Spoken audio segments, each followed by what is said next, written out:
Gratitude. It comes from the heart and it fills you up.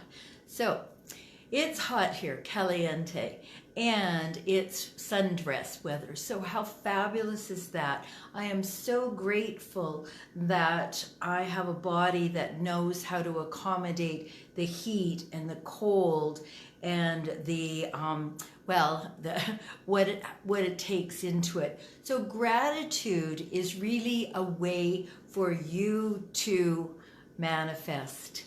You know, I wrote an ebook called Spiritual Manifestation, the 8 Steps. And in it, gratitude is one of them that aligns you with your purpose, with your passion, with your prosperity, and with your soul's mission. So, you know, what kind of things are you grateful for? I was ready ahead of time, and so I'm grateful that I had 10 minutes to sit, to put my hands on my knees, to ground into the earth, to send little root hairs down. I'm grateful that I have these practices to do, that when my body wants to run around, and right now with so much going on in the world, your body wants to run around because it's trying to keep up with your mind. So as you come to understand what gratitude is, it becomes every moment. It becomes every breath. And as we are grateful, as we honor that which we have and that which we are able to attain, and I don't mean this just in a material way, I mean this also in a spiritual and relationship way, in a physical way, that when we're grateful for what we have, the body that we have, knowing that our destination is for more health and more well-being, but we're grateful for where we are right now. What happens is that the universe responds to that gratitude. It sends out a frequency, and if you ever walked in anywhere and seen somebody and they're just either beaming, or you just have this whoa, either I need to know that person or that person and I are in resonance. This is what happens when you take time to be mindful and grateful. So I have some little rituals that I do that I'm going to share with you. They're part of my spiritual practice. And some of them may seem mundane and not really spiritual, but however is that they are sacred. And the reason that they're sacred is because I say so. You get to decide in your life what's sacred. You get to decide in your life. You get to make choices.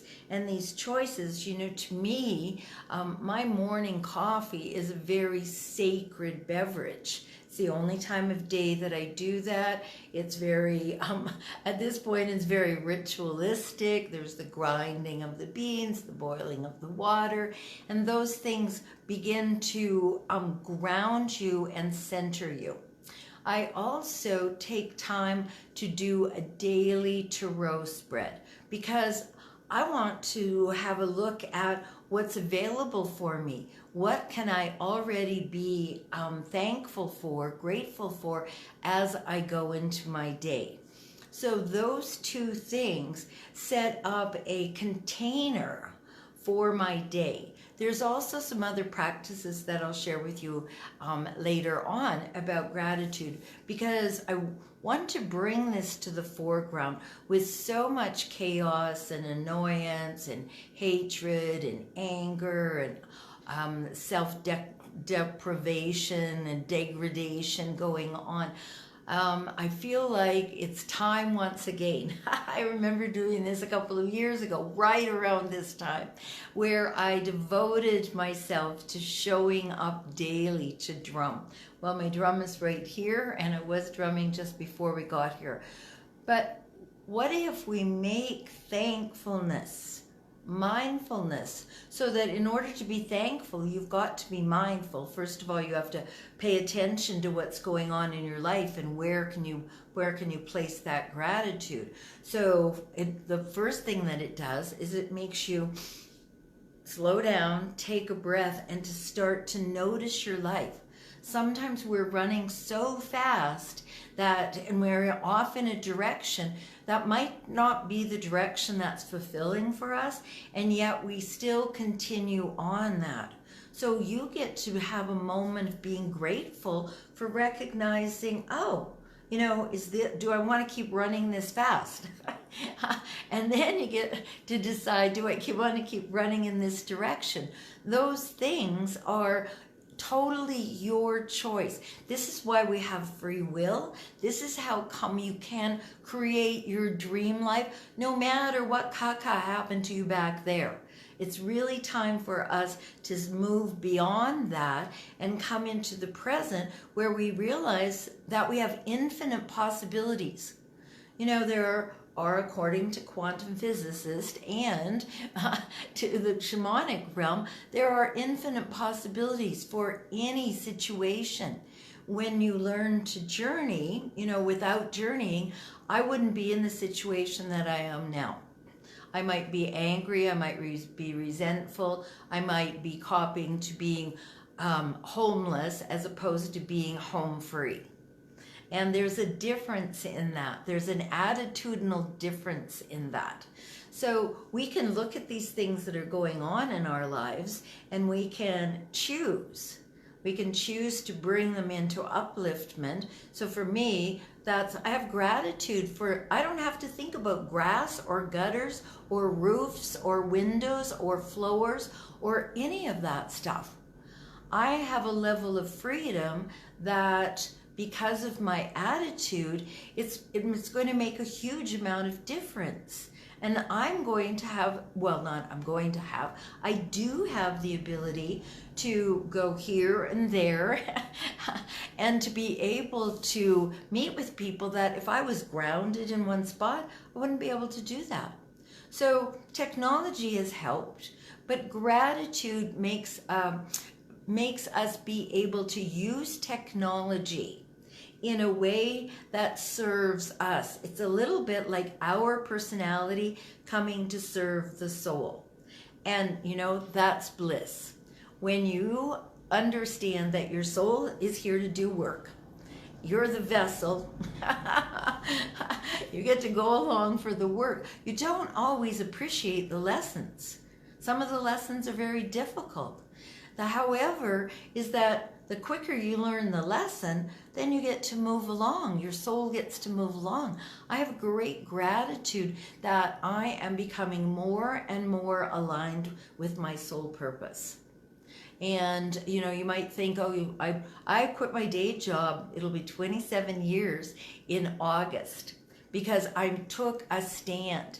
I took a stand that I couldn't do that any longer, that there was another way to help people heal that didn't require years, that was active, that they participated in, and that connected them with the divine. And so I broke that tradition of the 9 to 5. You have to have a job. Well, I've got to tell you, you don't have to, but you can choose to. That's up to you. And we have taken on this cloak of conformity. So that, I have to do that. Well, check your have-tos, because there's a belief in there that you have to. But sometimes our beliefs are not accurate. They no longer serve us. And at that point in time, 27 years ago, at that point in time, the belief that I had to have a day job, it wasn't serving me. It wasn't serving my psychotherapy clients. And so you get to make a choice. So I have gratitude for coming to that position and being able to stop. There was a game that we used to play with kids because I was a children and family therapist. It was stop, think, do. So I had that opportunity. I could stop, I could think, and then I could do. I could do what was right for me. I could do what was right for other people. I've helped more than 1,000 people go through this process and heal from old wounds, find their passion, and share their joy. And so it's done from gratitude. So your your own work. I call it your own work. You can also call it your soul work. What 5 things are you grateful for this very evening? And maybe you're going to want to do this more than just today, because what I've noticed that the folks who are influential, who are spiritually aligned and guided, they talk a lot and live a lot in gratitude. And so this alignment that we begin to have when we say thank you for that lesson, thank you for that person, thank you for that sandwich, thank you for this. And when we give thanks for simple everyday things, thank you for that cup of coffee, thank you for that person who smiled at me, thank you for letting me see that bird and listen to that sound. And when we come from being grounded in gratitude, shift and change happens very organically. It isn't a push, a shove, and any of that. And in the meanwhile, while you're moving in the destination of your desire, begin to create. You know, I created an altar here. I have a little altar over there. Do a vision board. I went out on Pinterest and started gathering pictures for my manifestation board. If you have a project, and you know, sometimes we have problems, well, see if you can turn it into a project. What can I learn about this? What can I learn from this? And then when you have that, said to somebody, I have curiosity and desire. I'm very curious what's going to happen next. And my 3 favorite words right now is I don't know. And you know, I was the person that I told about desire and curiosity. They wrote back and they said, I really like to know exactly what's going on. And then they told me what was going on for their day.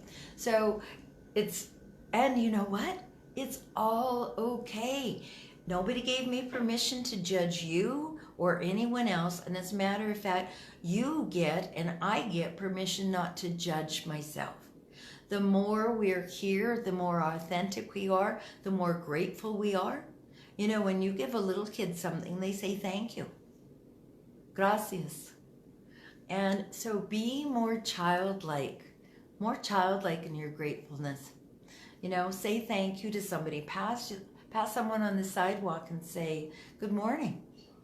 You know, here it's just a thing that happens. But that's not true everywhere. So be that person. Be that grateful person. Because one of the things I learned from Deepak is that you never know how that smile when you're walking down the street is going to change someone's life. So be grateful for all that you have. Be grateful for all that you are. Be grateful for all that's coming to you. Be grateful for all that's passed beyond you. To stay in a state of gratitude. And can you imagine living from that place?